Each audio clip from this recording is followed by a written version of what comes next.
There's a particular kind of tired that doesn't come from doing too much, but from holding too much. You might notice it sitting in you quietly, not asking for attention, just being there. It doesn't feel dramatic. It feels worn, like something that's been stretched gently for a long time and hasn't snapped, but hasn't fully returned either.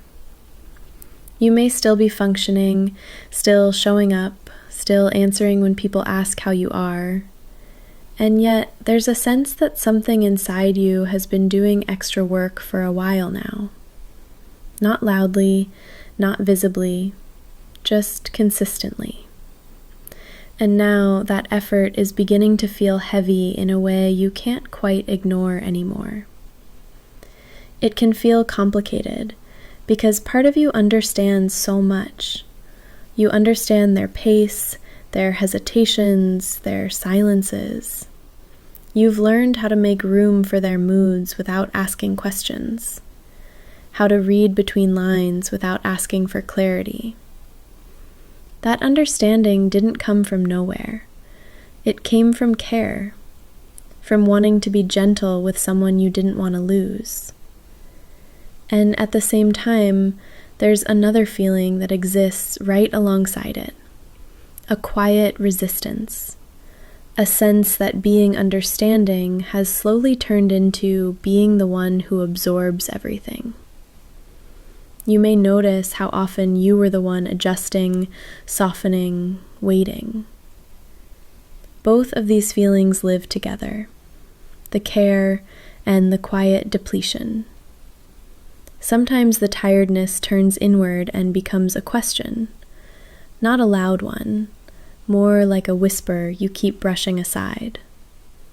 You might wonder when it became your role to always be the patient one, the flexible one, the one who says it's okay, even when it doesn't feel okay.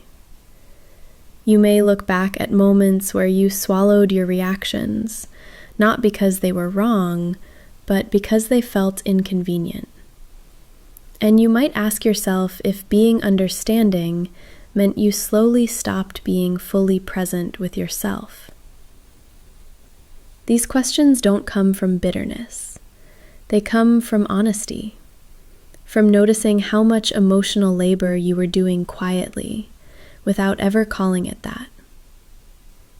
There's also this strange place where nothing is clearly wrong, but nothing feels right either.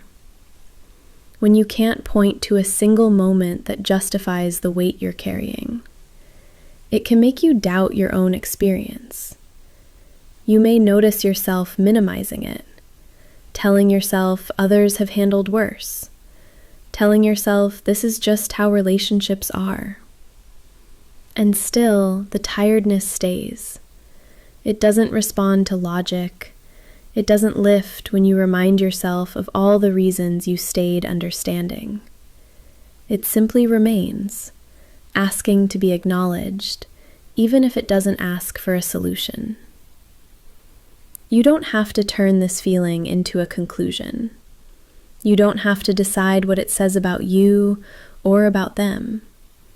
You can let it exist without defending it or fixing it. There is room for the part of you that wanted to be generous, and room for the part of you that is exhausted from always being the one who bends. Neither part needs to be corrected right now. They can sit side by side. You're allowed to be tired without turning that tiredness into a problem that needs to be solved.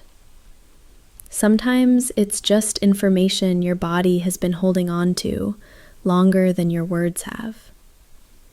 So you can stay here for a moment, without explaining yourself, without needing to be understanding of the feeling too. Even letting it be unnamed can feel like a small kind of relief. If it helps, you can let this space hold some of what you've been carrying. And you can come back whenever the tiredness shows up again.